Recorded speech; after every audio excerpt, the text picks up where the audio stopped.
Black power, y'all.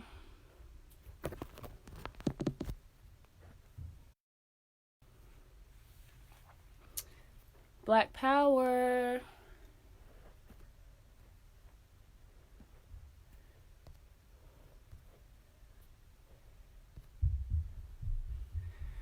Black power, Jamal. How you doing? Pin the comment. All right, the comment has been pinned. Black power, y'all come on into the room.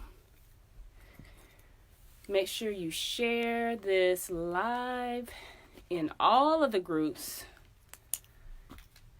that you belong to. And make sure you share it to all of your social media pages. Please. Because we need this political education to get out there. Black Hammer members, come on into the room. If you're not a Black Hammer member, you should be. But if you're not a Black Hammer member, come on into the room because we just really want to discuss what's going on with Huey.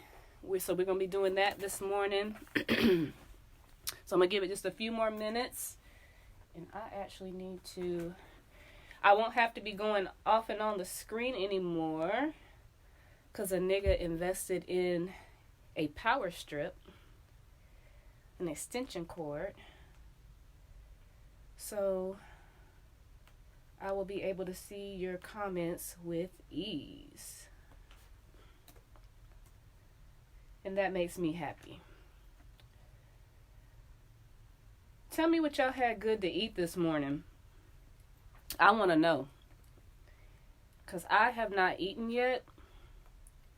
And I want to know what y'all had so I can eat good like you.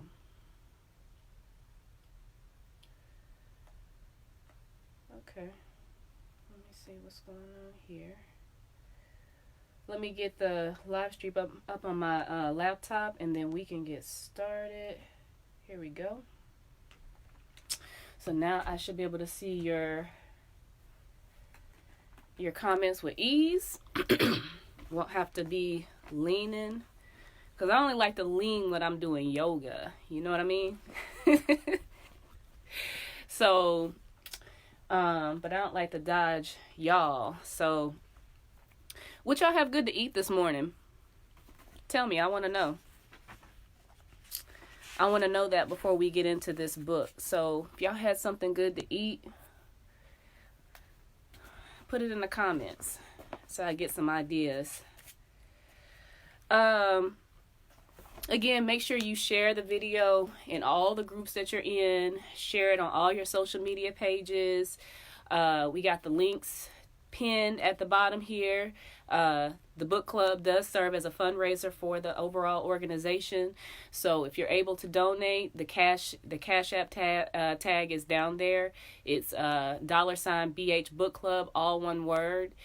You can also go to the GoFundMe page and donate there. It is www.gofundme.com/blackhammerorg. You can also go to our website at www.blackhammer.org/donate and donate there. So all kinds of different ways to donate towards the Black Hammer organization and help us to continue to do this awesome work. So again, hashtag share when you shared it, share in all your groups, share in all your messenger groups, and then share in all your social media pages. If you like me and you have 11 of them, share it on all of them. So yeah, I'm glad y'all are here with me today, but biggest thing, make sure you share it, and we will go ahead and get started. Ain't nobody told me what they had to eat this morning, so I guess y'all just want a nigga to starve. That's all good. But you can also drop the hashtag what's on your bookshelf. If there is a book that you would like to hear us or us to have on our reading list, you should drop it here. So make sure that you hashtag what's on your bookshelf because we're always looking for new ideas of things that we can discuss. Coffee and bread. All right, Nada. It's not bad. I actually have my tea right here. And shout out to my comrade Gigi. She put me on this vegetable sausage. I think it was from Publix. But it's really good and no meat. And I'm trying to get away from eating a lot of meat. So shout out to her for that. I'm looking forward to having a piece of that when I finish. But coffee and bread doesn't sound bad. But anyway, y'all, hashtag what's on your bookshelf right now. If y'all have, yeah, I mean, it's good. You put me on it. I'm just glad you gave me an alternative. So, hashtag what's on your bookshelf. If there's a book, something specifically that has to do with revolutionary science, something about Black liberation, colonized liberation, drop it in the comment section so we can put it, we can add it to our reading list. We will be discussing, voting very soon what the next book will be for the Revolutionary Book Club. So we really need your input if you'd like to have us read a different book. So, but today, y'all, we are going to be discussing chapters 24 and 25 of Revolutionary Suicide by Huey Newton. We've been on this book for several weeks, but it has been a very important book for us to dissect and analyze. Very important part of our history. So all the time that we've spent on it has not been, has not gone to waste. It has been very necessary. But we're going to be going through these 2 chapters today. The reason why we're only going over 2 chapters today is because the next chapter is the trial.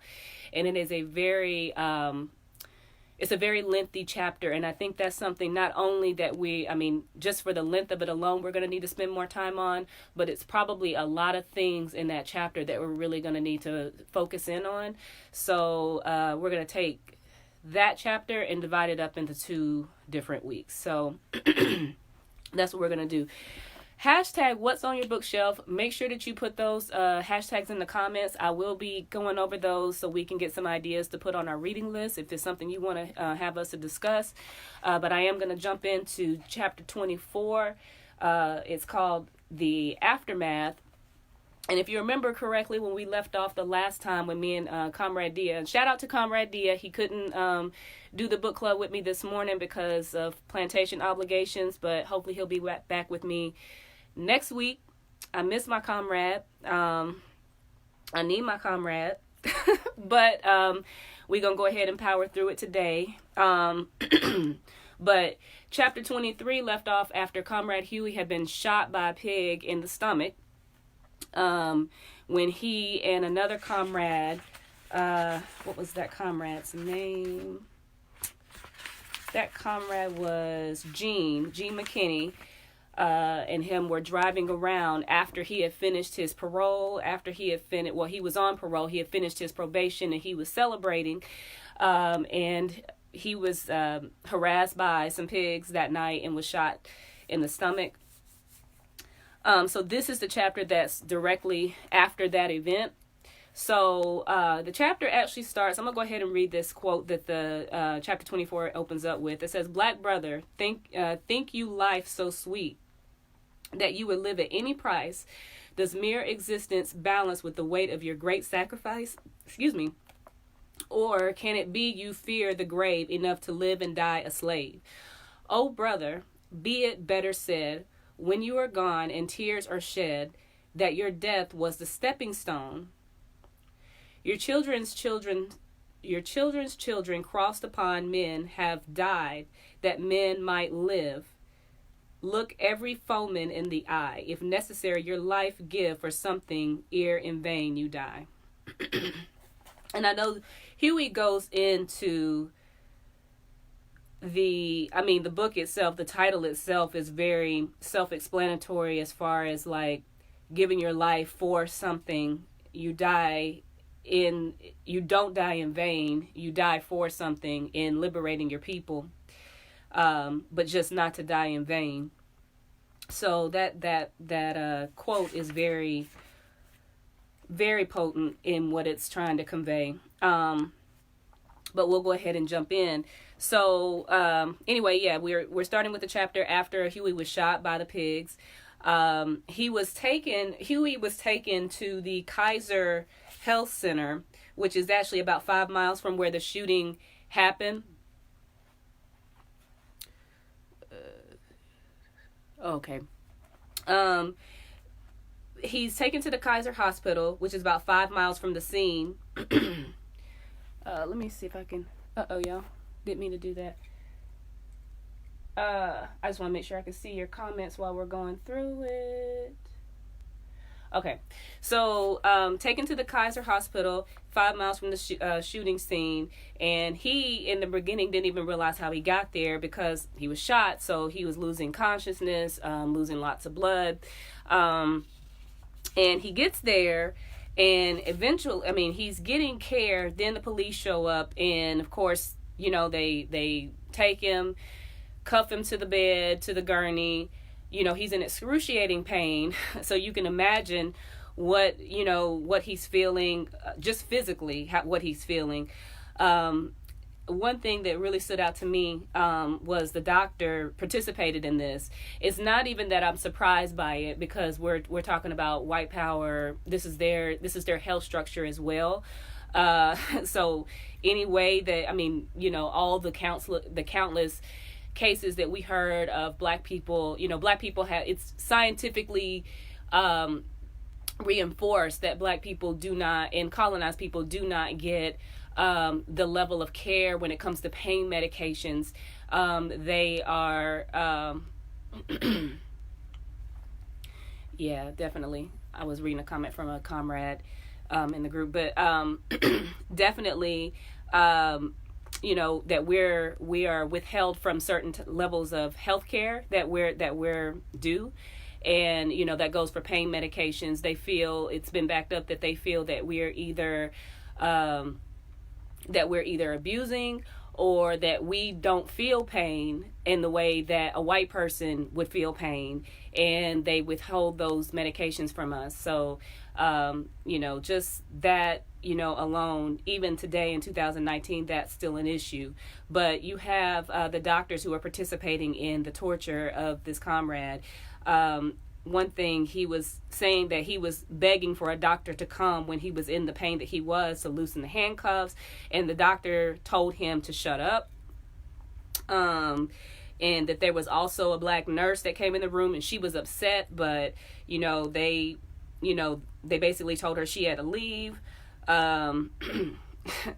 The police, the pigs, were in here while in front of all these medical professionals, hitting him, calling him names, torturing him, essentially. And this is where we learned that he's being charged for the murder of a pig, John Frey, and wounding another pig, Herbert Haynes. And there's another charge that we'll get to a little bit later. But he's, that's why they're, you know, fucking with him in the manner that they are. It says, I wanted to read a footnote at the bottom of page 189. He says the doctor, which was Thomas Finch, a young man of 35, committed reactionary suicide shortly after my first trial in 1968. He had been a witness for the prosecution at the trial, testifying about the nature of my wound and the sequence of events at Kaiser Hospital on the morning of October 28, 1967. It is generally believed that he took his own life out of a sense of remorse and despair over his conduct in the emergency room that morning, because he had violated all medical ethics in his treatment of a suffering human being. His conscience would give him no peace. Yeah, so, you know, I don't even know what to really say about that, because you consciously watched while these pigs were torturing him, and you allowed that to happen. I think that I can see why you acted in the way that you did, if that's what you watched and allowed to happen. So yeah, that doctor committed suicide later after that event, later during the trial. Huey was actually moved hospitals. And go ahead and drop your hashtag read that back in the comments if you can. Really want to discuss those. Really want to encourage you guys to tell us what really stands out while we're reading this, because I want to make sure that we're all hearing and discussing the same thing. There are some things that, you know, you can read a chapter or a text. I think I read somewhere that when you read a book or read a text or some sort of literature, whatever, I think about 10% of it actually sticks or something that you can recall. And so when other people join into the discussion and they say, you know, this is something that really stood out to me, that's stuff that helps other things to stick, because I'm probably going to read, this is my first time reading this book, but I'm probably going to read this book a dozen more times, hopefully in my lifetime, if I live to be that old. You know, and there will be something the next time I read the book that didn't stand out to me the first time. So please, we encourage you, put your comments, even if it's not necessarily a read that back, put your comments in the comments so we can discuss whatever is sticking out to you in this book, because, you know, this is so important that we really internalize what we're reading, not just we're reading for the hell of it. We're definitely not just a book club that just wants to say we're a book club. We're a book club that's about enacting change so that we can actually liberate ourselves. And we're learning from the leaders that came before us. So please read that back. And I just want to, you know, digest that better. Excuse me, y'all. So he regains consciousness. He's going in and out of consciousness because he's still in so much pain, still losing blood. And once, and on page 190, he regains consciousness. He's in the Highland Alameda County Hospital. He was moved there supposedly because he wasn't a member of the Kaiser Health Plan. If you know anything about Kaiser actually is a California-based health company, and I guess the hospital is probably where it all started. But they also are an insurance company as well. So lots of people throughout the nation, they have Kaiser Permanente as their insurance plan, and it's a very strict insurance plan, because if you have Kaiser, you have to go to their doctors in order to get care. You can't just go anywhere. You have to go through them. So with this being in Oakland, this is that hospital. My wound had been treated, and I was in he wakes up, he's got a penile catheter in, tubes running all over, so he's basically already chained to the bed, not going anywhere. He's hooked up to all these different medical machines, and he's heavily drugged as well. So keeping up with all the different events that are going on around him is hard because he can barely stay conscious. I'm going to say what my read that back was. It's on page 190. He says, my fear was not of death itself, but of death without meaning. And that actually relates to the first, quote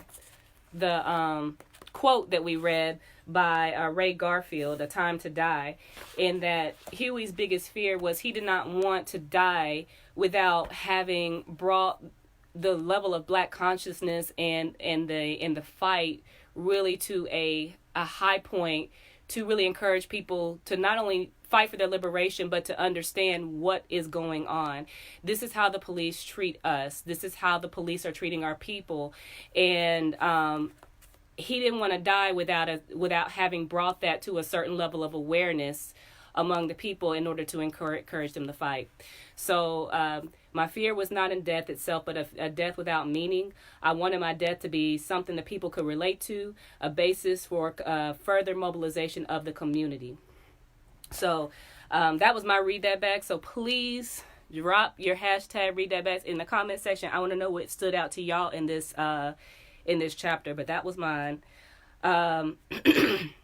He actually heard a song, a radio playing a song where they actually dedicate a song to him.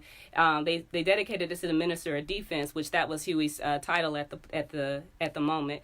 And he wasn't even sure that he had heard it because he was just in and out like that. But one of the nurses came in after that and then confirmed that, you know, that song was dedicated to him, and that actually gave him a lot of comfort, probably to hold on and to stay as lucid as he could to fight through this. But he's still shackled to the bed. The pigs are still harassing him, torturing him. He actually receives a letter from Dr. Aguilar, and he talks a little bit about her. But the letter that she wrote, which was published in the Black Panther newspaper, she's a physician. and I'm gonna read some parts of it if I don't read the whole thing because it is a little bit lengthy, but it's on page 191. She said, "I can remember nothing in my medical training which suggested that in the care of an acute abdominal injury, severe pain and hemorrhage are best treated by manacling the patient to the examining table in such a way that the back is arched and belly tense." And remember, this wound, one of the wounds is in his stomach. So imagine that muscle being tensed and you've got a wound somewhere in that vicinity in that regard. Yet this is precisely the picture of current emergency room procedure which appeared on the front page of a local newspaper last weekend, looming large in the foreground of the same picture, so large as to suggest a caricature was a police officer. Could it have been that he who distracted the doctor in charge of the case to position the patient in this curious way? Unusual as it was, the picture probably did not disrupt very much the pleasant weekend enjoyed by my neighbors, nor disturb more than momentarily the conscience of my medical colleagues. To me, upon whose mind's eye is permanently engraved, this photograph is a portentous document of modern history. It represents an end and a beginning. Further, for me, there has been enough of listening and reading and pondering. The time has now come to speak, to act, and to fight back. I'm going to kind of skip down a little bit, but she goes on about how just depraved this he's being treated, just the depravity of the way that he's being treated. She goes on to talk about how, as a doctor, it was just beyond her that you would treat any suffering human being that way. And she ends the letter by apologizing to Huey for any aggravation or suffering inflicted by you during the course of the treatment of your injuries. I apologize for the subhuman conditions and horrors of the ghetto in which an immoral political and social system makes it inevitable that men like you are gunned down in the streets of your own town. And her name was Mary Jane Aguilar. She was a medical doctor. And they published that in the Black Panther newspaper, and Huey was able to read that. I thought he goes into detail more about who she was, but he does, of course, goes into, and I mean if you guys were reading with us the Assata Shakur autobiography, if you remember how the book actually begins, it begins with her after the shootout on the turnpike. It begins with her being tortured in the same manner by the pigs as Huey was in this regard. And she was in the Black Panther Party for a spell, and then she moved into the Black Liberation Army. But very similar in the way in the fashion in which this Huey's describing his experience.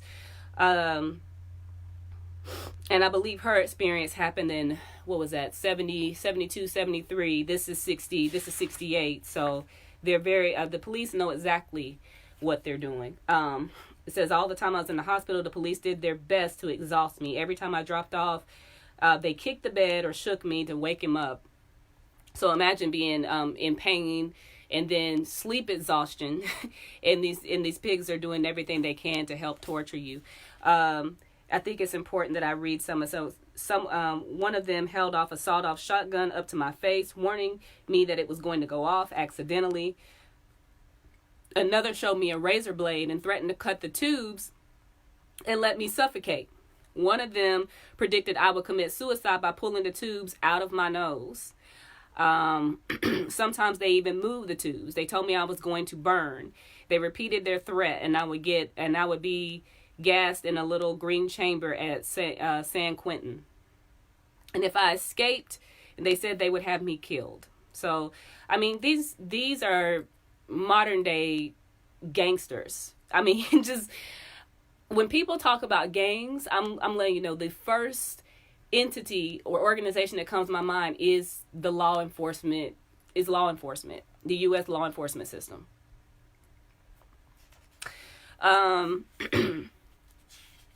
So let's go on to page 194, and I'm going to start reading your hashtag read that back here in a second, but During the time that Huey is still in the hospital, the Alameda County Hospital, Highland Alameda County Hospital, he meets Beverly Axelrod, and she was a lawyer that had defended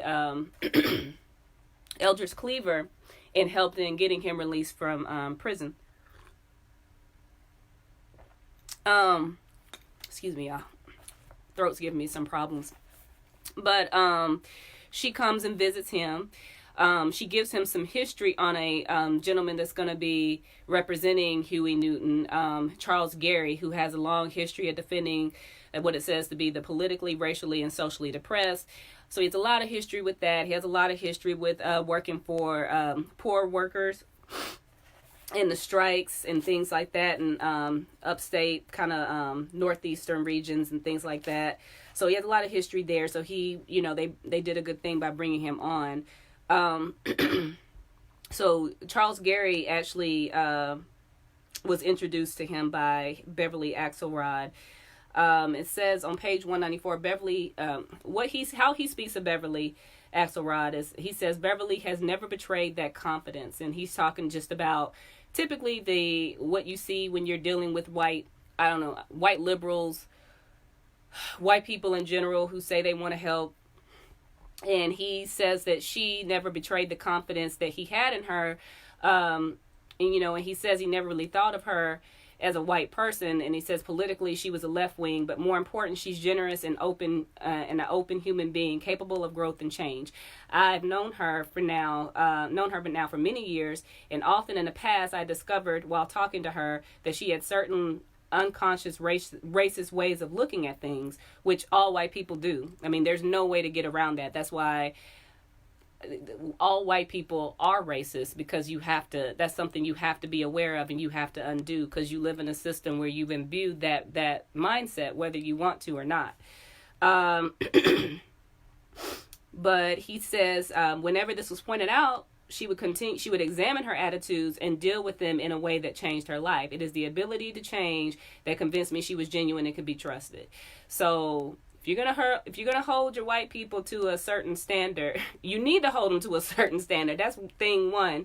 But it needs to be that the things that they can do in order to help carry out liberation for African and colonized people, they're going to do it in a way where they challenge their own internal beliefs. They're not going to require a thing of you as an African or colonized person to do. They're going to do things within internally. I hope that's clear. So I highlighted that because it's so many things that if we're going to have people fighting this fight with us, that there's a certain standard that they have to be held to in order to do it. So I'm going to stop here and I'm going to scroll up the comments and see if y'all have any. Let me pull this up. I'm so used to having to bend and lean and do yoga during this session. But let me look and see. Black Power, everybody who's joined. Black Power Keena. Black Power Cam. I already saw Jamal. So Black Power Jamal. Black Power Karina. Black Power Daniel. Okay. Excuse me. If y'all can, please post your hashtag read that back. We definitely want to see what y'all have to say. So I'm going to keep going.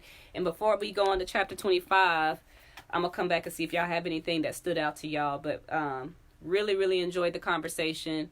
Really want people to tell me what else stood out to them. By the way, I'm sorry about this big, bulky sweatshirt. I actually just had this nice, I like to show off my arms if you haven't caught on to that. And it's so cold in my house right now. I had to cover up, and I didn't want to be shivering for y'all. So excuse the non-sexiness that I bring before you. I am eternally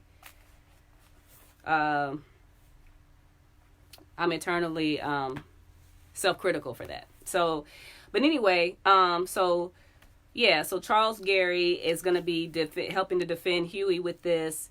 They go into a lot of things that Charles Gary did, even like during World War II. Also, another attorney that same day came to visit Huey, John George, who was a black attorney, and he's barred from the hospital room. He's not allowed to enter. Basically, anybody white that comes to see Huey is allowed to go in. Anybody black, unless it's family, they're not allowed to go in. And then overall, Huey hears the police basically talking about Beverly Axelrod. They hated them because they were considered to be white leftists and things like that. And they just, they mocked John George and just mocked him for being just an African, mocking his phenotype and things that white supremacist pigs do. Lots of family come to visit Huey. And of course, they're horrified by what's happening. And then eventually, Huey actually gets to meet Charles Gary himself. But, he gets to meet him while he's in there, while he's recovering from his wounds and things like that. At the bottom of page 196, he's starting to understand the seriousness of the charges, because I think, before, he knew that he was in some form of trouble. Obviously, he's shot. He ends up in the hospital. Pigs are, on him, harassing him and things like that. But I don't think he had yet understood that there were charges being brought against him. Felonies. Excuse me. And what he says, as I lay on page 196, it's the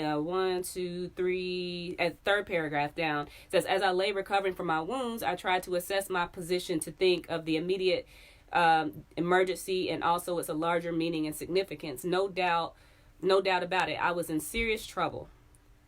I was fully under the control of my oppressors, and I was charged with a major crime that could carry the death penalty. As a matter of fact, I expected to die. At no time before the trial did I expect to escape with my life. Yet being executed in the gas chamber did not necessarily mean defeat. It could be one more step to bring the community to a higher level of consciousness. I was not trying to be heroic, but I had been preparing myself for death over a long period of time. And that's, essentially what this book has been about. Huey has stated that he didn't really even expect, or actually the next paragraph, he says that he really did not even expect for to live for more than a year after the party was started. And he understood that his death, that fighting for the liberation of African and colonized people was going to come with a hefty price tag. And he proved to be right. But he is preparing for this, knowing that this charge is being coincided with a death penalty, and that he might not make it out of this alive. Something on page 197, he says he's talking about how our history has been destroyed. The schools don't give us an accurate picture of our leaders. If they even talk about them, they're made to seem like they're violent thugs, that they're just, bloodthirsty for no reason. We can't understand why these niggers are acting this way. That, type of thing. Excuse me. And they discuss, he says on page 197, millions of black school children never learned about two great black heroes in the 19th century, Denmark Vesey and Nat the Prophet Turner, who died for freedom. White people had good reason to destroy our history. Black men and women who refuse to live under oppression are dangerous to white society because they become symbols of hope to their brothers and sisters, inspiring them to follow their example. And we actually read that at the beginning of, chapter 23? Because, it might have been chapter 22. It was one of the last we went over last week. It might even have been the beginning of part 4. That's what it was. The beginning of part 4 is the quote that this starts out with. And just the fact that they don't want you to get any ideas as an African or colonized people that you should be doing anything to aid your own liberation. If your liberation isn't tied into the capitalistic gains of the United States or the European, or anything that has to do with forwarding the European domination of the world, they are not going to inspire that that type of action from you, and they will seek out to kill you. In our time, Malcolm X is the supreme example. His life and accomplishments galvanized a generation of young black people. He helped us take a great stride forward with a new sense of ourselves and our destiny. But meaningful as his life was, his death had great significance too. A new militant spirit was born when Malcolm died. And it was born of outrage and a unified black consciousness out of the sense of a task left undone. So if Malcolm had not died in the manner in which he did, we may not be sitting here reading about a Black Panther Party and Huey's story, in the sense, because Huey stated that a lot of the inspiration for founding the Black Panther Party came from Malcolm's death. So they don't want people that can set an example like that for you, because otherwise you're gonna formulate these types of groups and reactions to this type of treatment that we're getting, and they would rather you just stay brainwashed and docile and unaware of why this is even happening in the first place to you. So after 15 days of being in the Highland Alameda County Hospital, his condition improved and he was transferred to the medical unit, death row prison in San Quentin.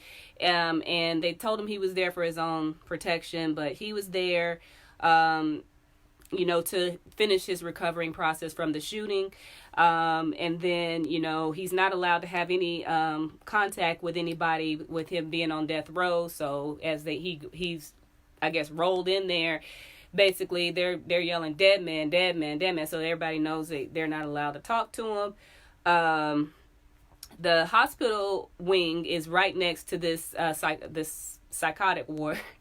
And I mean, I'm not laughing about that. I'm laughing about the event that's getting ready to happen. But it's a man in there, it's a Chicano that Huey meets with or is introduced to, and his name is Robular. And he says Robular actually identified with the black Muslims, and he's always singing, he's serenading to Huey and everything like that. So they just, they're friends or whatever. And Robular ends up killing this colonizer that was set to be released in 6 months. He was set to be released in 6 months, and he ends up somehow getting into his cell and slitting his throat. And then he sings about it afterwards. I don't know how y'all feel about that. But yeah. And I don't even think that Huey even knew it happened when it did. They found the man dead in his bunk, and of course they knew Robular had done it. He's singing about it and everything. So after 2 weeks, Huey is well enough to leave, and they carried him. He ends up going back to the Alameda County Jail. That's where he was for his last incarceration. And he's there until the 11 months leading up to his trial. So, yeah, so that was a pretty, that summed up what happened right after the shooting happened. I'm trying to make sure I didn't miss anything important, but again, just so similar to what happened with how Assata's,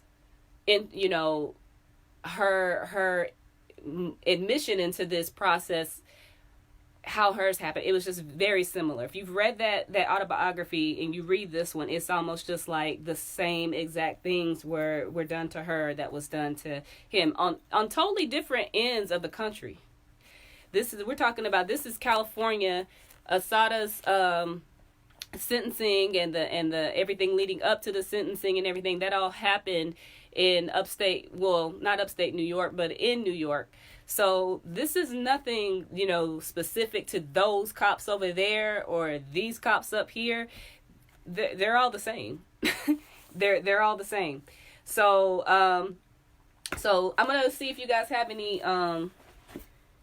Black Power DP. See if y'all have any more comments. And y'all don't. So I don't know what's going on. Let me see what anybody's talking in here. Let's see. Please, let's see. All right. So Quayshawn says that her read that back was on page 181. It says, all the time I was in the hospital, the police did their best to exhaust me. Every time I dropped off, they kicked the bed, shook me. One of them had a sawed-off shotgun, up to my face, warning me that it was going to go off accidentally. Another showed me a razor blade and then threatened to cut the tubes and let me suffocate. And I mean, it's good that we're reading this again, because I want you guys to really, truly understand that they will stop at nothing to terrorize you. They're nothing is too inhumane, animalistic for them to carry out.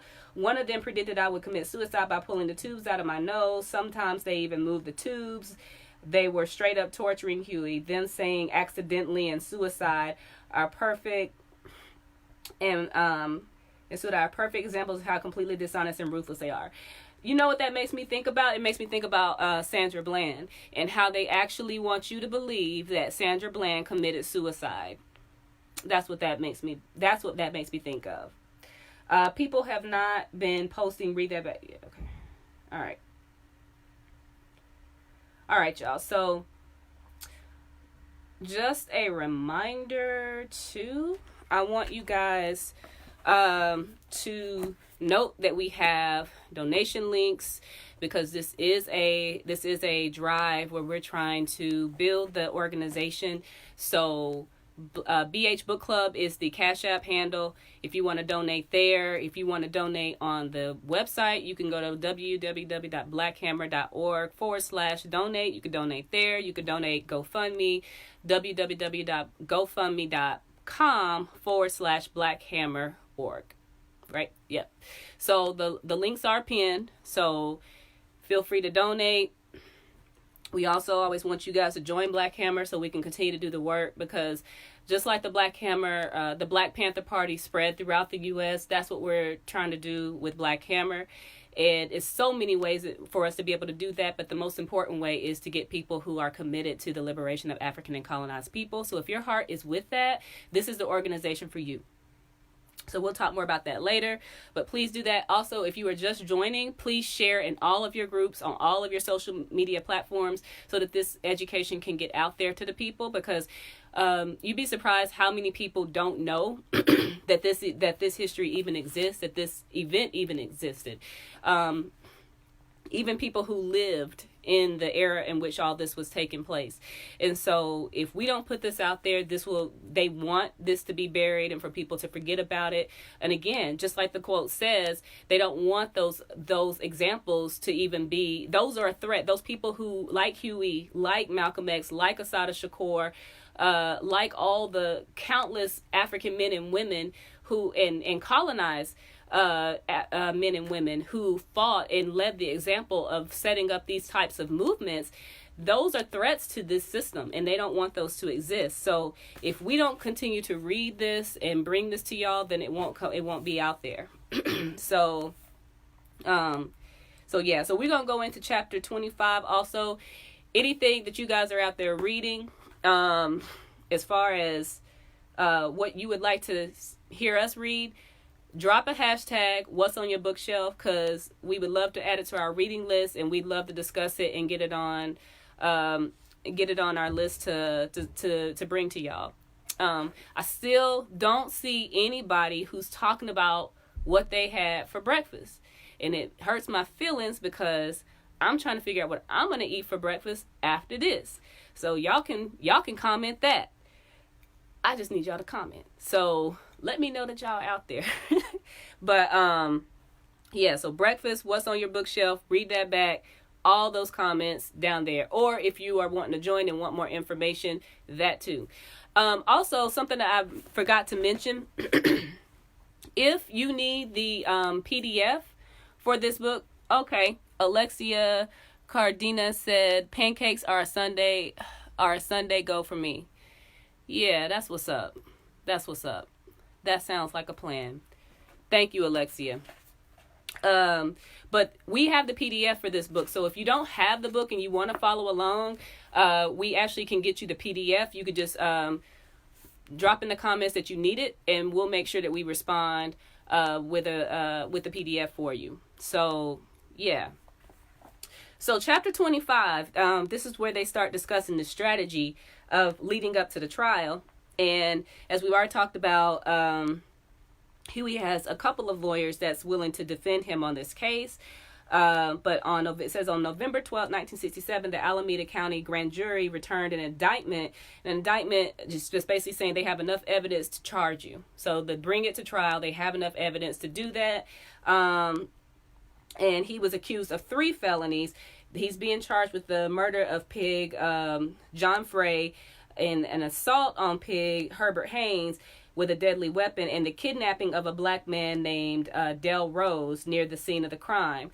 And basically they're saying that he forced Del Rose to drive him around, and that supposedly that's how he got to the Kaiser Hospital. So basically, let me see here. Somebody's saying that they need the PDF, so we will get that to you, comrade. Okay, yeah, we'll make sure we get you that PDF. I'm having some issues with my laptop, but I did see that pop up on my phone. But we will make sure. Oh, okay. Alexia is saying she needs the PDF. So I will make sure that you get that, Alexia. I will respond to that comment, and I will make sure you get the PDF. So basically they're saying that that's how he supposedly got to the hospital, is by kidnapping some man to take him there. Even though he has no recollection of all of this because he's lost so much blood. How that would happen, I don't know. But that's what they're saying happened. The evidence that they're presenting to the grand jury in order to get the indictment presented to the grand jury included the bullet taken from Pig Frey's back, the bullet taken from Pig Hines' knee, and Hines' revolver, 2 9mm cartridge cases that had been found in the street, 2 matchboxes containing marijuana found under the seat of the car. I have been driving, various photographs of the cars at the scene, and a Xerox of the Kaiser Hospital records for the emergency treatment.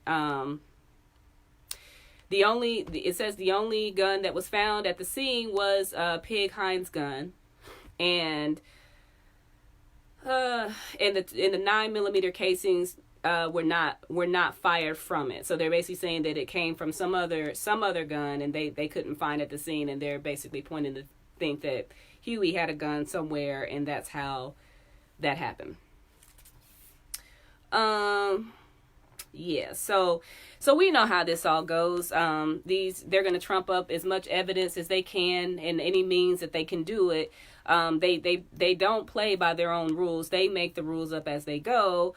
They plant evidence in order to, for their benefit. So you know how that goes. But yeah, those are the 3 felonies he's being charged with.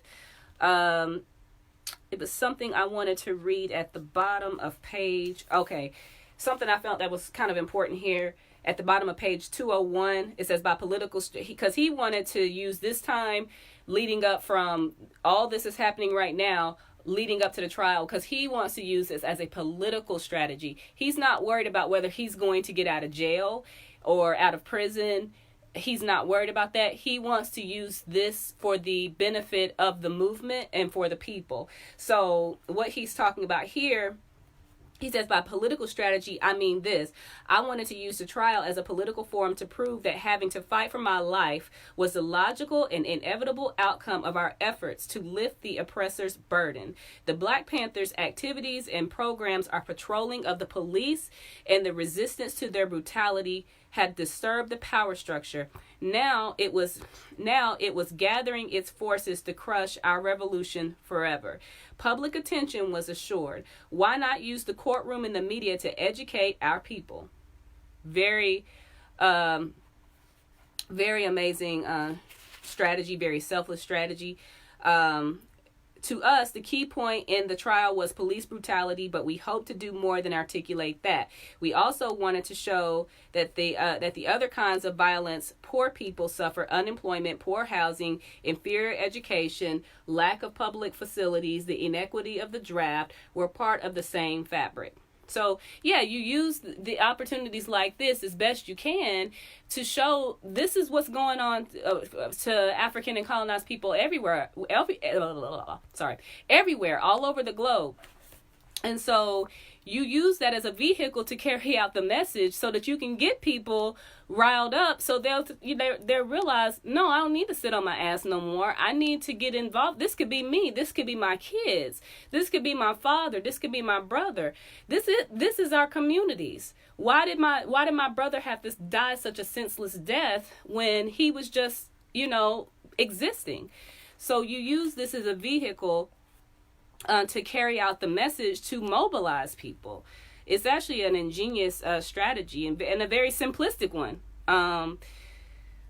So it was something else that I wanted to read too. It says the gun is the only coup de grace, and I'm not sure if I'm saying that right, the enforcer. And to wipe out the conditions leading up to the coup de grace, that was our goal. And I thought that he actually let's see.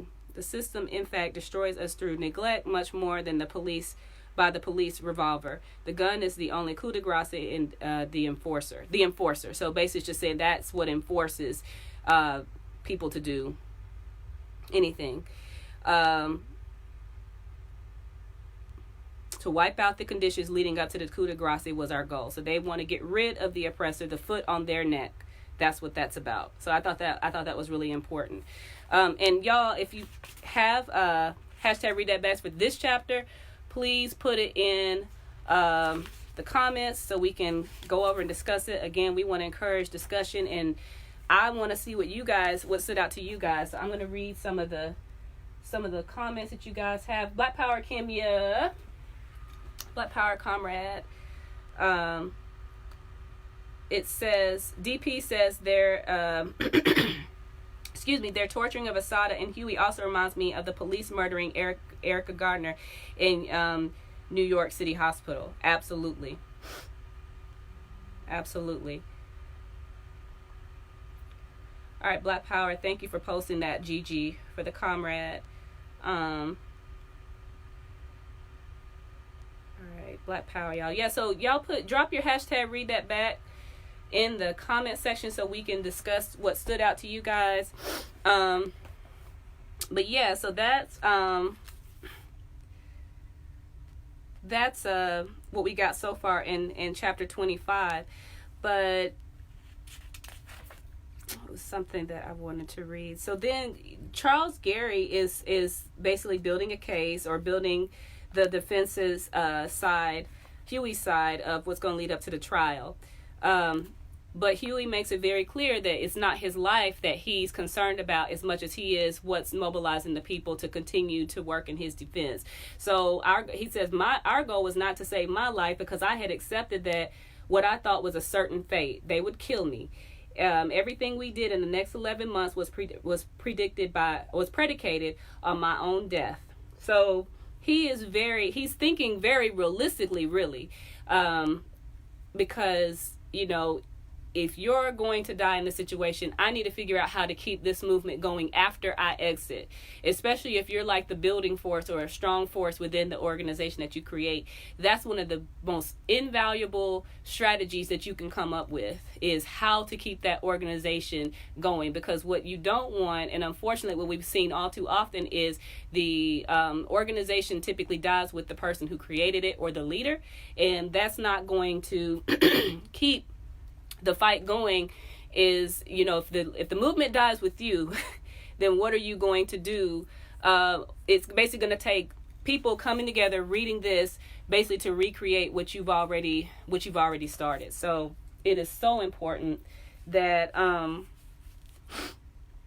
that is something that's taken into consideration. So, before that happens, before that death would happen. It says on page 202, because I saw my death growing closer, I often wondered how I would prepare for it. A person never knows how he will act prior to the experience itself. Knowing that the most valuable thing anyone has is his life, I could not be sure in what way I would give it up, particularly under the threat of the gas chamber. I had faced death before, but under different circumstances. There had been a spontaneity and a suddenness in each confrontation, and the possibility of outwitting death. But when the state kills you, there are no odds, and the inevitability is the death is absolute. So if the state has decided they're going to kill you, you know it's coming. You know there's no way of getting out of it, and that's a hard pill to swallow. And especially in you're exiting the world in that way, at their mercy, So then we go into talking about the strategy that Charles Gary is using. And he starts out by, he wants to prove that the grand juries, he wants to question the validity of the grand juries. Really basically that the indictment wasn't even just in the first place or legitimate in the first place. So they're arguing that. And Gary also presented arguments against the, which rightfully so, against the composition of grand juries, which they say rarely represent a cross section of the community, but also maintain that the system itself is unconstitutional. So they're fighting against all the logistics of that. He also argued that in asking for a grand jury hearing in my case, the prosecutor was doing something unusual and prejudiced. Alameda County statistics show that only 3% of all cases go before grand juries. So why his? The rest are heard in what is known as informations, where both sides argue before a judge, who then has the sole decision of calling a trial. So basically, like, why, if that small number of cases even go before the grand jury, why is this one? What's so big about this one to make this one go before the grand jury? And we know because, you got some pigs out of all of this that got hurt. So Gary is doing the best he can with defending the fact that the case really shouldn't even be going before the grand jury.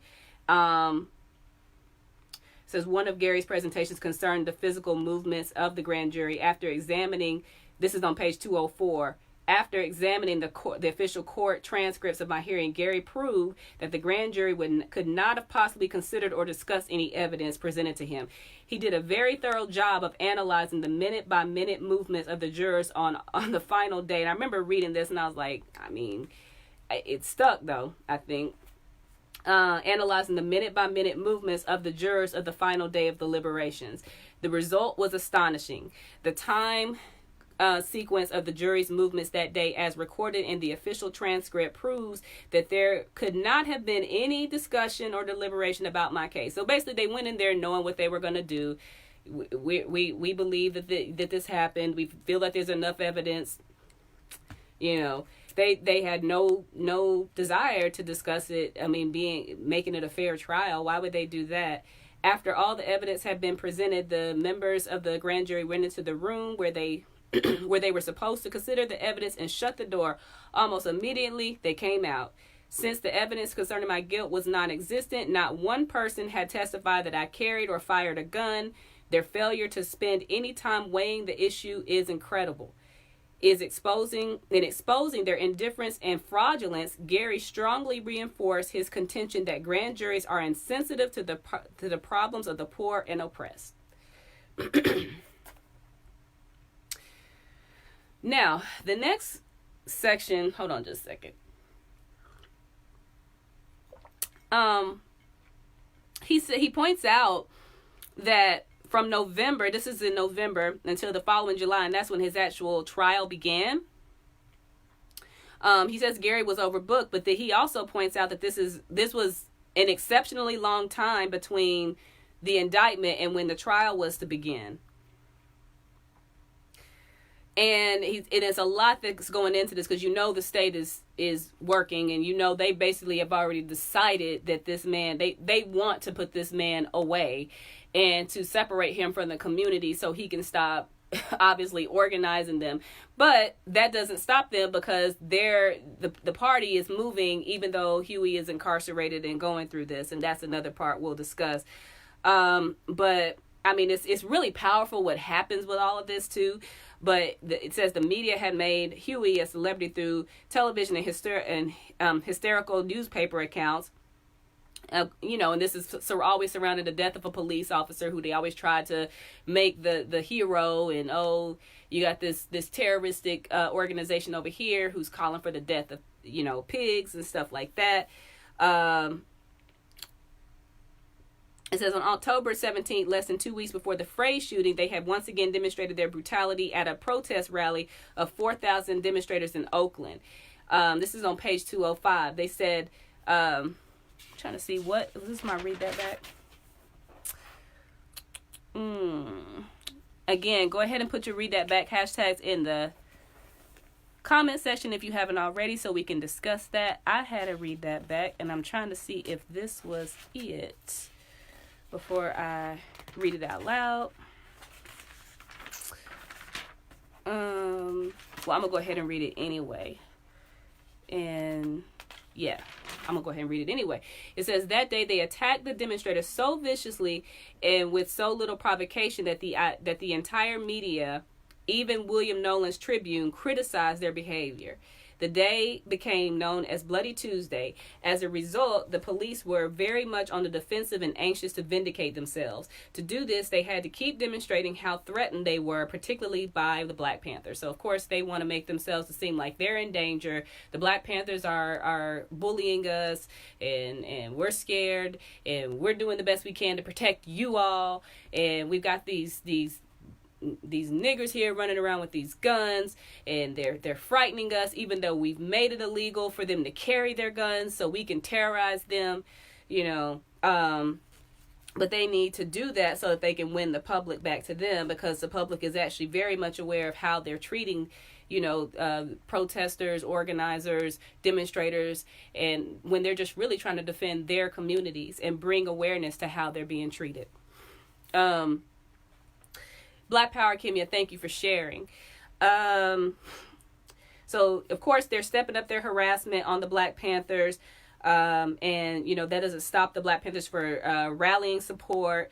They're actually formulated a coalition between the Black Panthers and the Peace Freedom Party. And they said that the Peace Freedom Party was a group of mostly white young people who opposed the Vietnam War, and what else was it that they it was something else that they opposed, but they definitely opposed the Vietnam War, and they were trying to gain solidarity from them. And these people also believed that a two-party system was no longer working, and that a third party was needed in order to combat what we're seeing.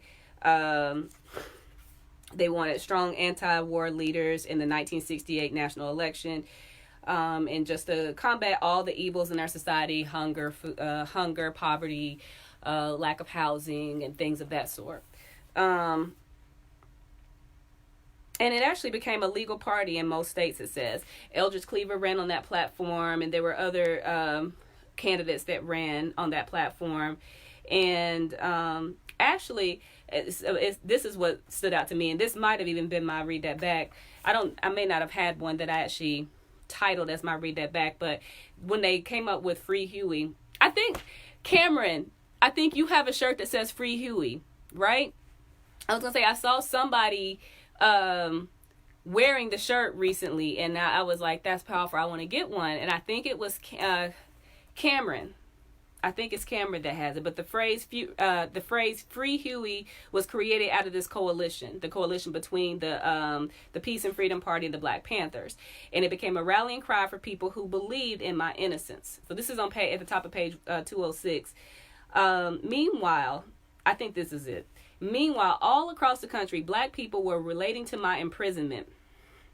The Black Panthers were recruiting members in every major city and also in some of the rural areas. In some cases, people just formed a group called themselves Black Panthers without even getting in touch with central headquarters. Sometimes groups would form around our 10-point program and use another name.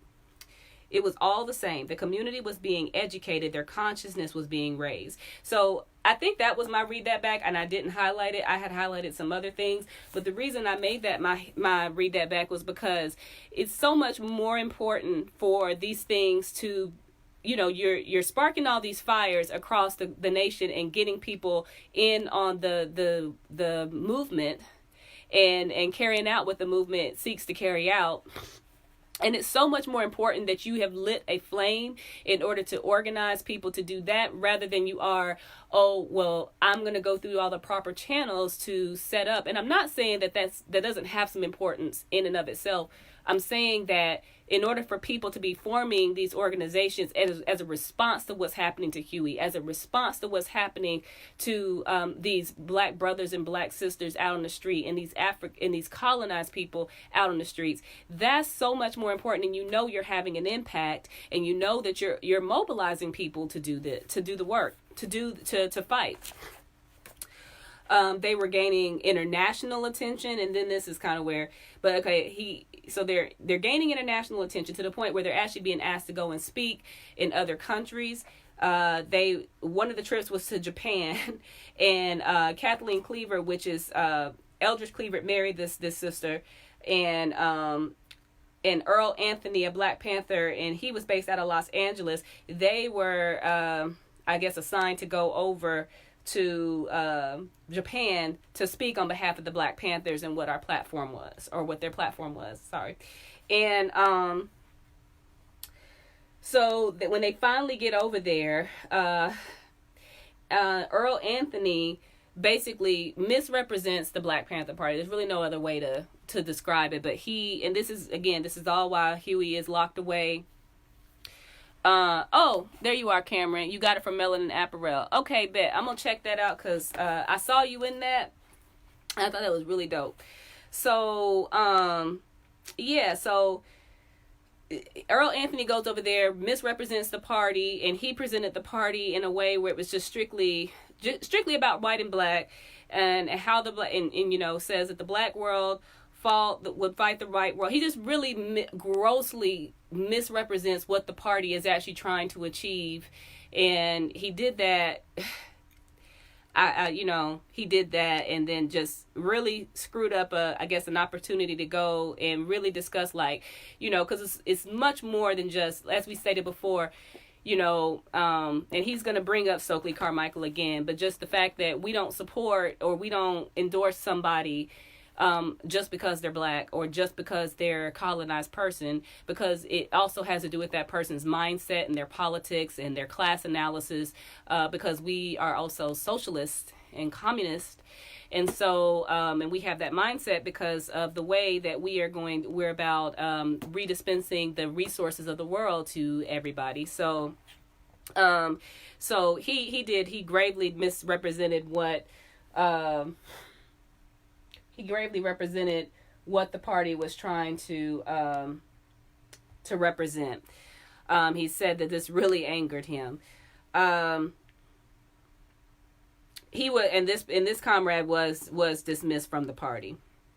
So, and that just put the party so many steps back, you know, too, because when you actually have an opportunity to work internationally with other groups that can kind of help in solidarity and things like that, but then you're basically misrepresenting what your party is about and how it would benefit, because unfortunately you do have to bring something to the table that's going to benefit other oppressed groups of color as well as your own. We share the world with 7 billion other people. So I really wish that, I don't know how this comrade ended up going over there to represent the Black Panther Party, but I wish that had been done differently too, just kind of reading back on it. Let me see what you guys said. If you guys have any other comments so far about chapter 25 that stands out. Okay. Black Power Charles. Excuse me. Okay, so no comments. Y'all are quiet today. What's up with that? What's up with that? I know for a fact y'all are out there because y'all talking about pancakes and coffee, and I asked for that. So I shout out to the comrades that told me what they were having for breakfast. Shout out to anybody else that's commented. But yes, please put some comments out there. I really want to know where y'all stand with that. This is such an important part of the book too, because of this is the political stance in which if you really think that it's gonna just happen, this will tell you exactly the opposite and what's going to be required, in the sense that when it comes time for political standing and action that might be needed, this is what's going to be involved. So I really would like to hear what y'all have to say about it. So yeah, that comrade, because of, just him knowingly misrepresenting what the party was about, he was expelled. Let me see, it was something else. They asked good questions that dealt with contradictions in a dialectical way, whereas Anthony was dealing in absolutes. For him, all meaning lay in the white world's oppression of blacks. And that is important, but that's not everything. Certainly this is much the problem, but it fits into a larger context. Ironically, it was the Japanese students who stated the party's actual position by pointing out other reasons and circumstances that complicate the black-white situation. Anthony betrayed the purpose of his visit by going on a solo trip and narrowing the possibilities of international solidarity. No wonder the Japanese students were disillusioned with the party. To this day, I do not know whether Kathleen Cleaver had anything to do with Anthony's confusion. She has always been kind of cultist in her black nationalism, so she may have influenced him. Kathleen really loved the party, but I doubt that either she or Eldridge were ever completely accepted of our ideology. And I thought that was important, because I was going to say, I know Eldridge Cleaver had betrayed the party in a lot of ways, and so him and Kathleen married, and they both probably had a lot of commonalities in the way they thought as far as working with other groups and things like that. And it could have been, in my opinion, when I was reading through this, it wouldn't surprise me if that was a way to, because at that time Eldridge had not been separated from the party, and it could have just been that it was a early state of sabotage. I don't know how y'all feel about that, but I'm just wondering too, because for that to happen and take place, I was just like, I just couldn't help it. That just couldn't help but cross my mind. So anyway, that comrade was dismissed. And then the slogan, "Free Huey," is becoming more and more powerful. And it's meant to signify a cry for the liberation of all blacks. So, he talks about the experience. Huey talks about the experience at the Alameda County jail while he's waiting for his trial. Who is that? Oh no, let's see. Somebody talking about they sick. I hope you feel better, comrade. I gotta scroll up to see who it is though. Oh, hey, Kimya. Okay, comrade. Well, I hope you feel better. comrade. So, basically guards are corrupt as always. Food was horrible. He spent most of his time in solitary because he protested the way that the prisoners were being treated. His cell was unusually small. However, at least this time, they did have a toilet and a sink and a basin in there. Still, terrible. They had to cut a small hole in the door and covered it with wire. I was gonna say that was supposed to take the place of there not being a window, but yeah. It was very hot. So in order for him to reach any level of comfort in there, he basically had to be in the nude at all times because of just how hot it was. He said it was even hard to breathe because of how hot it was. So of course they keep you in these conditions and hopefully with hopes to break you. He was able to get out 3 afternoons a week, Monday, Wednesday, Friday. He was able to visit his family, but the communication was just so, it was just a horrible, just in order for him to say something, it was just like the way in which it came across. Let's see if I can, you had to walk around a screen hole, put your ear to another hole in order to hear the reply. Usually the babble from other visitors and prisoners made conversation strained. Fortunately, I was able to send letters and tapes out with my lawyers to friends of the party. So he was able to write, but just people coming to talk to him, it was the conversation was so hindered that it was, pointless almost. Let's see, I was actually not out of touch. Let's see. So Charles Gary is still working with him on the case. Then there's Alexander Hoffman. He was also another lawyer on the case. It says another lawyer, Faye Stender, who was involved in George Jackson's case at Soledad and thereafter. And another lawyer, John Escobedo, a Chicano lawyer, and Carlton Ennis, a black lawyer. So he has a pretty good defense team, and they're working around his case. A couple of rallies are started around his birthday. This is in February, so he's been incarcerated now for almost, 4 months, and his birthday, February 17th, they had 2 large rallies, and lots of people that were in the Black Revolutionary Movement, H. Rap Brown, and then also Stokely Carmichael, who we know as Kwame Ture. He also spoke. Okay, so Stokely Carmichael comes to visit Huey in prison, and even though there have been some things that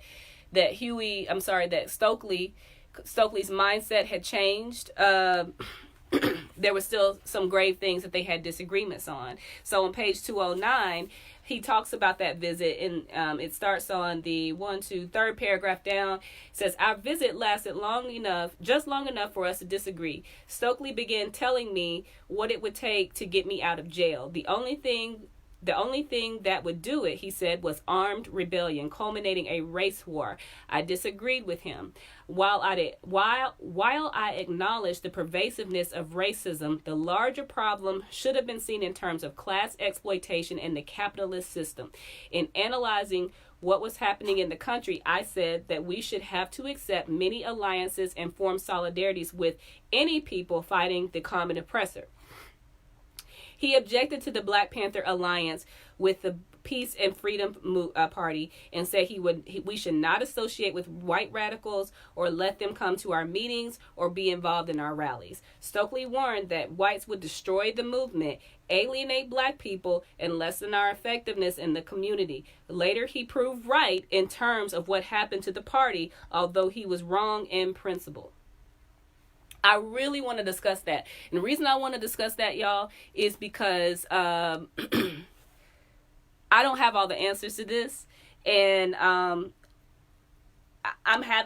struggling with it because I kind of feel the same way as Carmichael does in trusting other groups. However, I do unite wholeheartedly with Huey's stance in solidarity with other groups of oppressed people. I can't ignore that, and I think I just really want to hear what you guys have to say about that. It was something else. Well, yeah, I'm just going to keep reading because he said, as a result of coalitions, the Black Panthers were brought into the free speech movements, in the psychedelic fad, in the advocacy of drugs, which we were and are dead set against. All these causes were irrelevant to our work, which was concerned with deeper and more fundamental issues, in fact, survival. When these things happened, Stokely warned whites would try to take the leadership from us. I did not believe him while he was running these things down to me. We were not into a racist bag. I told him that these developments were not inevitable, and at the time I felt sure that Stokely was afraid of himself and his own weaknesses. I responded to his racist analytics with class analysis. Okay, so one thing that I can say that I disunite with, and I want to be careful how I say this, because again, I unite with Huey's foundation and everything, and I think Malcolm did this as well too. And these, Malcolm X is somebody I regard very high. Like all the times I spent as a Christian, I probably, not in a cultish way, but I think I regard Malcolm as somebody like above where I even used to regard Jesus when I was a diehard Christian. Just in like as an example of somebody to look up to, and kind of thinking in terms of how that person would handle a certain thing in their life. But something that stuck out to me, and again, I would really like you guys to tell me what you guys think about this part, is I don't necessarily think that we as African or colonized people have the power to exercise any type of racism, any type of ism, due to our lack of powerlessness in this system in the first place. And it could be, I mean, Huey had a very sound understanding of class analysis, and I think he had a very sound understanding of the Black problem and the colonized problem. But I think that when it came to keeping white people out of certain organizing aspects of what we do as Black and colonized people tend to label that as racist, because it's like, okay, well, if white people cannot join, or if you can't be in solidarity with white people who have your best interests at heart as well, then that would be considered racism, in that you are excluding people solely based on race alone. And I would agree with that if Black or colonized people had the power to determine their destiny or their trajectory. Am I saying that right? But they don't. So that was one thing that I had an issue, or that I'm struggling with. And I appreciate any comments that you guys have around that. I think it just sounds, and like I need to read more about Kwame Ture. I've listened to several of his speeches, and I know he had an organization of his own that's actually still in existence today. I don't think it's very active, but just the fact that I can understand Kwame Ture, or at the time he was still Stokely Carmichael, I could understand his reservation about working with those other organizations based on how other experiences have been with I mean, look at Black Lives Matter today. Is it the same Black Lives Matter as it was when it was formulated? I mean, ask yourself that question. Ask yourself how that organization functions today compared to how it started, and then you'll have an idea of why I guess I'm saying I can understand Kwame Ture's reservations. Class analysis is so important, and it is, the overall capitalism, imperialism, and that is very important. It's not something, but white people have done this essentially to every because they're white, because they need the control of all resources. So it's been done to Africans, it's been done in Asia, it's been done in North and South America. Those resources have been harbored and have been stolen from the indigenous peoples of each of those continents, of those lands, and now they are all under the domination and control of European people. And so that is very important to understand, that they're not doing it to you necessarily because you are black. They are doing it to you because they are white, and they are going to seek to dominate and maintain control over all these resources that they're not about to give back to you, so that they don't have. I mean, why would they do that? So when you think of in a materialistic standpoint, you will understand why this is nothing that you ask them to do on a moral standpoint is going to be done. So that's very important. During this time, Bobby Hutton was murdered, because this is in 1968. So Bobby Hutton was murdered April the 6th, 1968, 2 days after the assassination of Martin Luther King Jr., April the 4th, 1968. And people are already emotional about the assassination of Martin Luther King. So, of course, Bobby Hutton being murdered, this is putting people on edge even more. People are afraid that people are going to riot. And, so it says, on the morning of April the 7th, Charles, Gary, and Bobby Seale came to see me. Eldridge had been arrested after the shooting, and Gary was going to defend him. He and Bobby were on their way that morning to a press conference at the state police at the police station, and they wanted a message for the people. I gave them a tape I had made urging the people not to riot spontaneously. This would only give the police an opportunity to continue the massacre. The people should arm themselves for protection when the police moved in to brutalize them, but not make themselves targets for defenseless slaughter. Charles Gary delivered my message at the press conference and also made a statement to the media about the deliberate murder of little Bobby Hutton by the police.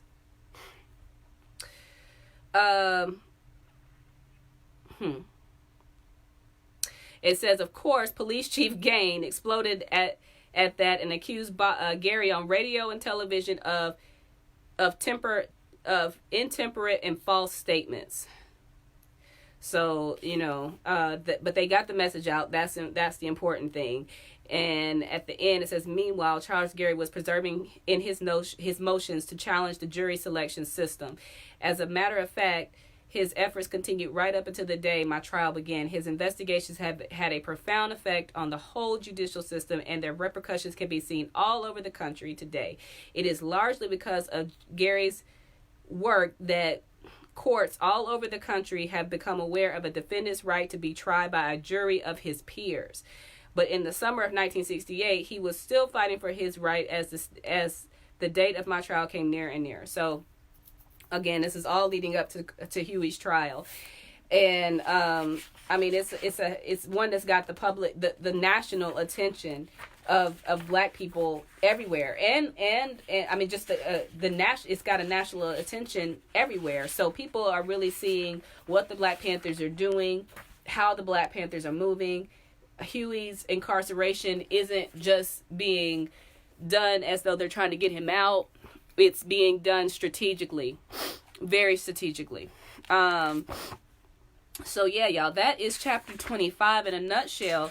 And I really wish I could have gotten a few more of your comments so we could have I really wanted to know what you guys thought about Stokely Carmichael's position with Huey Newton and the disagreement that they had. I really, really, really, really wanted to discuss that with y'all.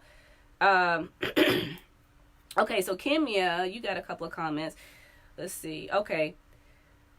So, I'm so sorry if I'm saying your name wrong. Iyapu, I want this book. Okay. If you want the PDF, we can definitely get you that so that you can read along and follow along with us. And then Kimya says, I can unite with any African and colonized people, but the Peace Love Party was brought to the Panthers by Eldridge Cleaver, so I was side-eyeing that alliance. Yeah, comrade, me too. I don't see uniting with with, because I doubt, oh yeah, I know what you're trying to say. I don't see uniting with them because I doubt they can set down their privilege to do the work. And that's my thing too. I feel that historically, I don't feel that when I say colonizers, I mean this in the as much respect as I can put down. And I'm saying that in a regard that in the past, when colonizers join a movement alongside in solidarity with Black or colonized people, they tend to take it over, formulate it to meet their interests, and it usually dilutes what the organization initially set out to do in the first place. It displaces the initial mission of that organization, and it decenters the people who the liberation was surrounding in the first place, which is why typically I'm gonna say, well, we'll get to that when I open up membership, but I do want to say that the next part we'll be going into will be chapter 26. We'll be doing that next Sunday. It's the entire chapter is really lengthy, especially given most of these chapters before this were no more than about 10 pages. But this one is about 50 pages, so we're going to split it. We are going to be reading it. It goes into part 5 of the book, and this is the only chapter in part 5 because the next part is part 6, I believe. Oh, no, it's not. I'm sorry. There are 2 chapters in part 5, but they're both fairly lengthy. So after chapter 27, we enter part 6, but we're going to split chapter 26 into two weeks. We're going to read pages 215 through page 240. That's about halfway through the chapter. And the following week, we'll finish up chapter 26, taking us through the end to page 265. So 241 to page 265 the second week. So, but for next week, we will read page 215 to 240, and it's discussing the trial. So be ready for that. In this book, y'all. We're getting close to the end, so we're going to be, again, voting very soon on the next book we're going to be reading. So if you have a hashtag what's on your bookshelf and it's a book that you want us to consider adding to our reading list, please drop it in the comments because we will seriously consider that. We will discuss it when we meet around the book club, and if it's something that meets the criteria, it definitely needs to be around some sort of revolutionary science, revolutionary life, Black or colonized struggle for liberation, anything like that. Anything that's about empowering and liberating Black and colonized people. We want to bring that to our discussion. So yeah, next assignment is pages 215 to 240 if you have this book. Also, we will post the PDF if you ask for it. I think it's already been posted, but we will still respond to a comment if you specifically ask for it. If you have the PDF, I'm not sure if the pages are aligned, but just know that we're reading about halfway through chapter. The chapter we're reading is the trial, and it's about halfway through the chapter that we're going through. Now, last thing is important. I'm going to see if you guys have any more comments. Black Power Chakande. We'll see if you guys have any more comments. But I'm going to open up membership. As I was talking before, we have a lot of things that we do, and there's a certain way that we operate in this organization. And we do not allow colonizers into the organization. And there is a really real reason behind that. And it's not meant to be said in a disrespectful way. It's meant to be said in a way to where we believe in organizing our liberation ourselves. And if you want to be on the right side of history and you happen to be a colonizer, you can donate. You can pay reparations. You can turn over skills. You just need to visit our website. You can email us to ask questions. That's fine. But given the history and scientifically the history of those types of coalitions and partnerships, we have seen that those types of partnerships tend to be more harmful than they are helpful to our movement. That's not to say that you cannot follow the page. That's not to say that you cannot comment in any form or fashion. But we are very unapologetic about that stance. But if you want to join and you are an African or a colonized person, you can sign up right now today at blackhammer.org/sign-up. You can, if you go to the website, just go to www.blackhammer.org. You can select join, and when you join, you are going to get an email or a phone call within 72 hours, and we are going to reach out to you, and we're going to see where you want to do your work. So if you want to do some campaigns and work in that regard, you can do that. You can do more than one campaign or more than one committee. You can do work. We have several different committees that you can serve in, and we need people in all of them. So right now, membership is asking for people that can come and help with following up with people when they sign up. It's really fun and fulfilling. We also do a lot of phone banking, so we can reach out to people that we've met with when we're doing on the ground work. So you can come in and help us do that. But it's a lot of fulfilling work you can do, and we need the bodies and the mouthpieces to do it. So sign up today. I mean, what do you have to lose? And for as little as $5 a month, you can join. That's your dues, and that money goes towards the things that we need to create, like leaflets, posters, to get supplies, pens, to go out to do the work, clipboards, things like that. Also to buy the other things that we need for the organization. So why not? But I mean, we really are about the leaders that came before us. So, we follow their example.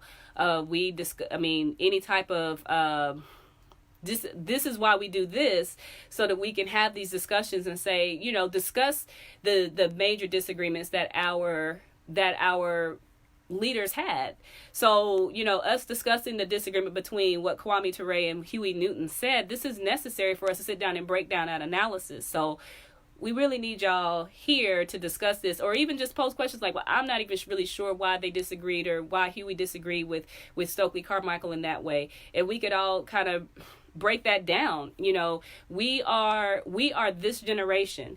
They've come and gone, and they left this as a blueprint. They left these books as a blueprint. Malcolm X left his organization of OAAU as a blueprint. John Henry Clark. I mean, we could go on and on and on about the different things that we have to go by, and now it's time for us to do the work and analyze scientifically their disagreements, the things they did agree on, the things that even if they did agree on that maybe don't work, but we need to come together to discuss that. That's why the book club is here. That's why the Revolutionary Book Club is here, is for us to discuss this, and any other book clubs that are out there that are doing the work too. I mean, we need to come together as a community to discuss this as Black and colonized people, to set ourselves free. But we won't ever do that if we're not coming, if we don't study. So yeah, y'all still ain't putting nothing out there about what y'all eating for breakfast. What's going on, Chai? Black Power, sis. Okay, Kimia says the PDF shows the book page numbers. Okay, good. So that way, hopefully the pages line up with what's in the actual hard text, and then we can all be on the same page. But it is just that halfway through it. But yeah, I definitely unite with your statement, Kimia, about the side-eyeing of that peace party. Yeah, but yeah, y'all, until next week, though. So yeah, like I said, chapter 26, the trial, the first half, and that's pages 215 through page 240. And then the following week, we'll finish that up. We getting close to the end, y'all. All right. Since y'all not going to talk about what y'all have for breakfast, I'm hot now. I'm ready to get this off But it's too late for me to be sexy for y'all now. So, Black Power, visit the websites, donate, join today. I love y'all, comrades. All right, Black Power.